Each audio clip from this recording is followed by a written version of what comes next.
جاتے ہیں، لوگ کچھ کہتے ہیں یا نہ کہتے ہیں، اس کی پرواہ مت کیجیے، اس کی پرواہ مت کیجیے. آپ کو اس محاذ پر ڈٹے رہنا ہے جو صاف و ستھرا منہج ہے، جو منہج نبوی ہے، منہج صحابہ ہے. اس سے انحراف کریں گے، اس سے روگردانی کریں گے، اس کے نقصانات، اس کی تباہ کاریاں بہت ہی خطرناک ہے جس کا آپ سامنا نہیں کر سکتے ہیں.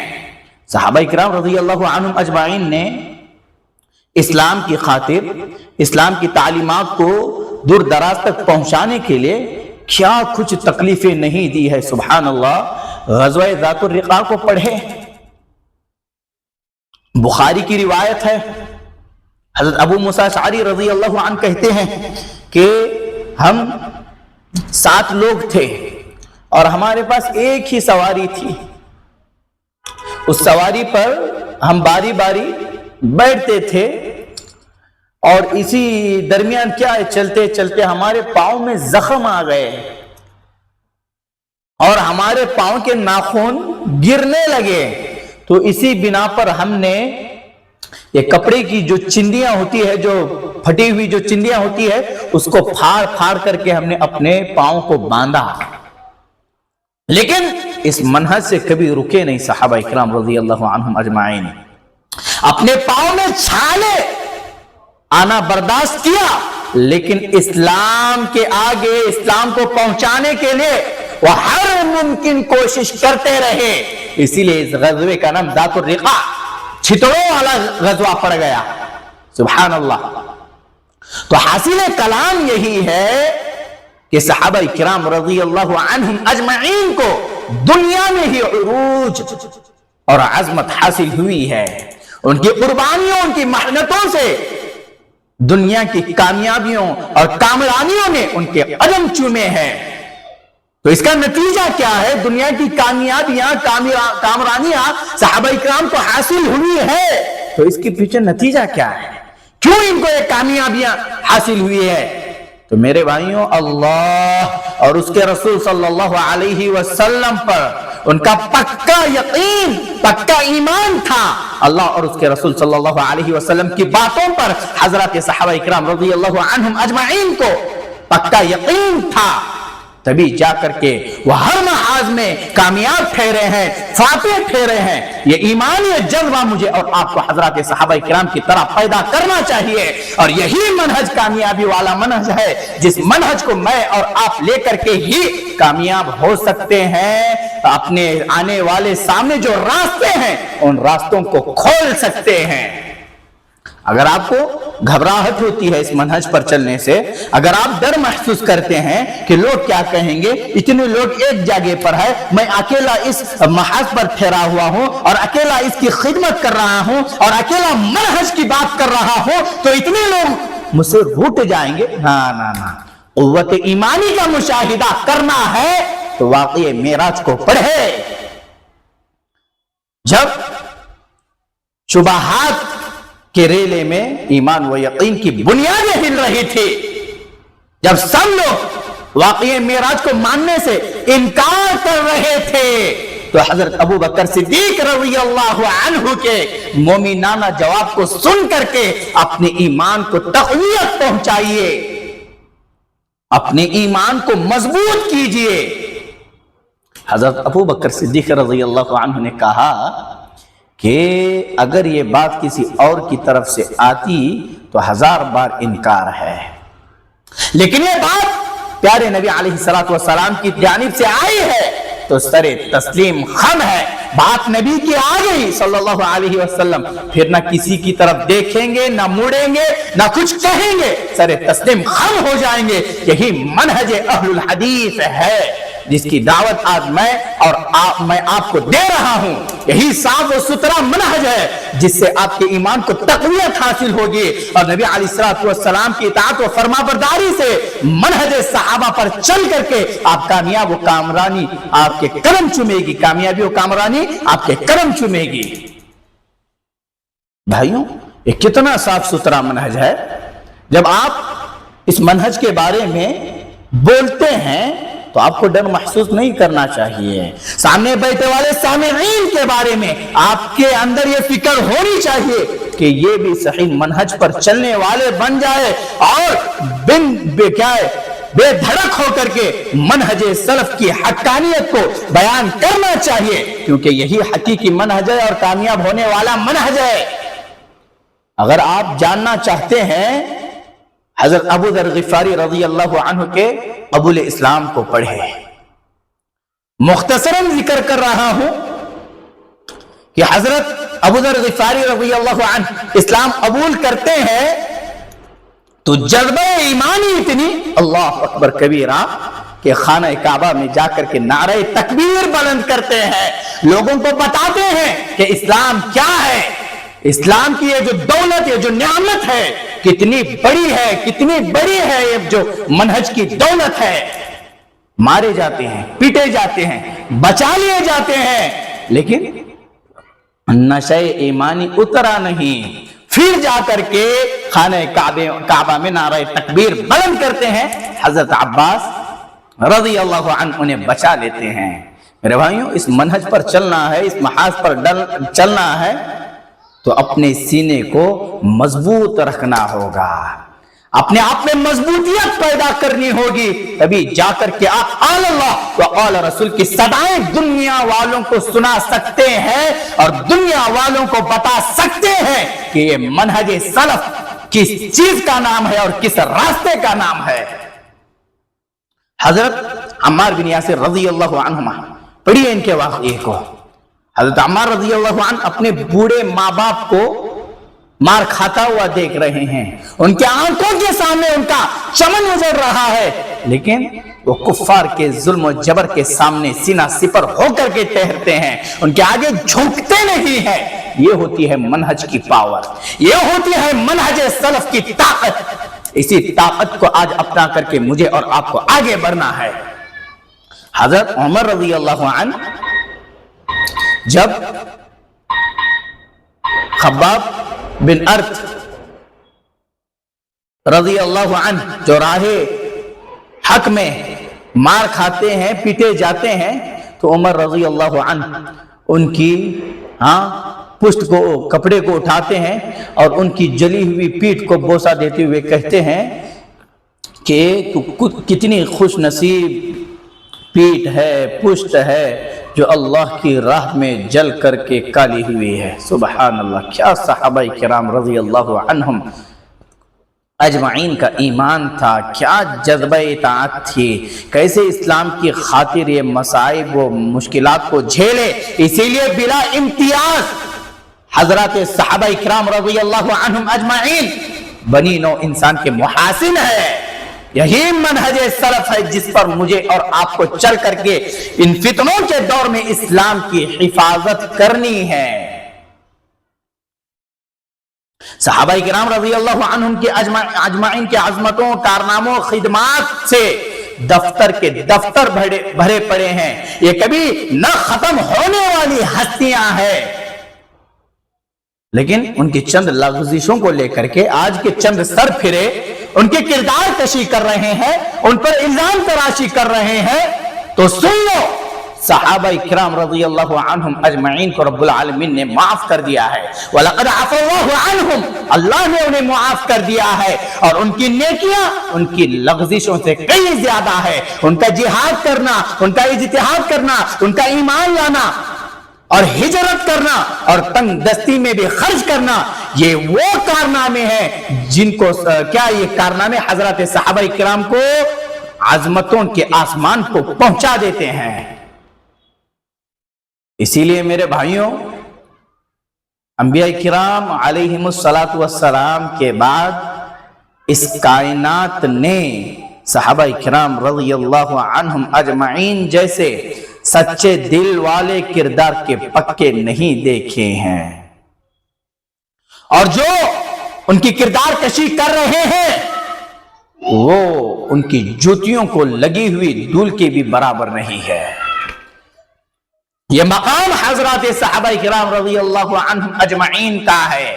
نبی علیہ السلام کے ایک ادنا صحابی کی بات کی جائے تو اس کا مقام، اس کا مرتبہ اتنا اونچا، اتنا اعلیٰ ہے کہ جس مقام کو، جس مرتبے کو کوئی نہ آج پا سکتا ہے، نہ حاصل کر سکتا ہے۔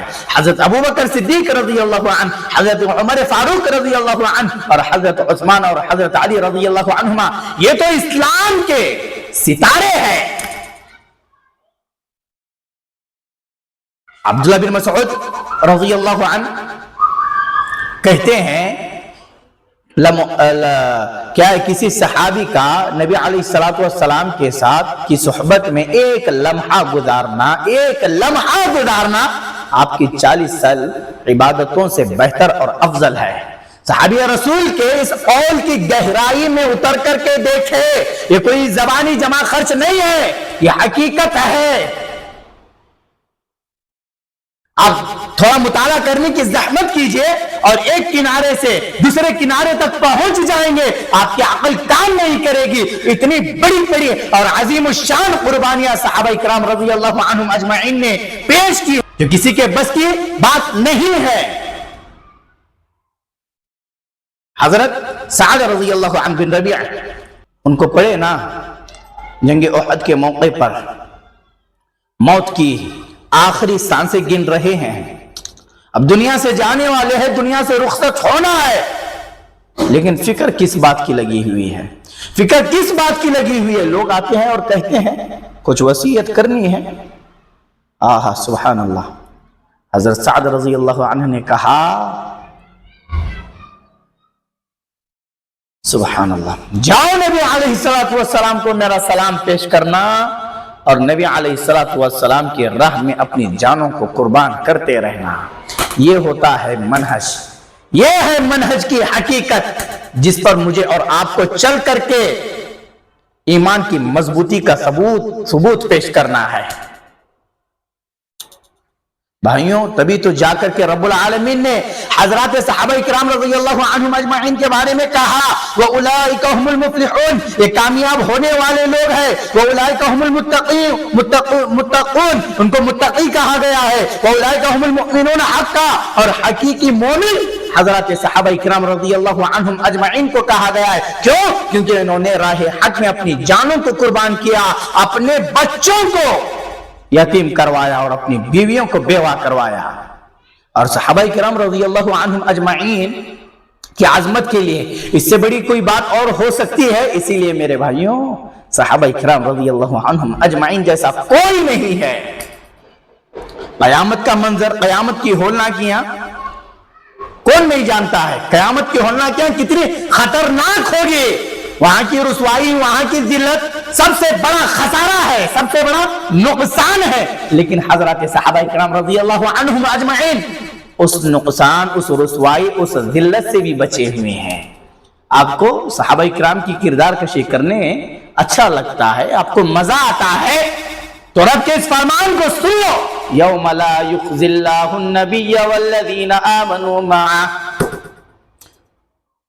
اللہ تعالیٰ جو نبی علیہ السلام کے ساتھ ایمان لائے ہیں انہیں رسوا نہیں کرے گا۔ سبحان اللہ، سبحان اللہ، یہ ہے حضرات صحابہ کرام رضی اللہ عنہم اجمعین کہ ان جیسا کوئی نہیں ہے۔ میرے بھائیوں، سوچنے کا مقام ہے کہ حضرات صحابہ کرام رضی اللہ عنہم اجمعین کو یہ جو مقام، یہ جو مرتبہ، ہاں یہ جو عظمتیں ان کو حاصل ہوئی ہے، اس کے پیچھے کیا سبب ہے؟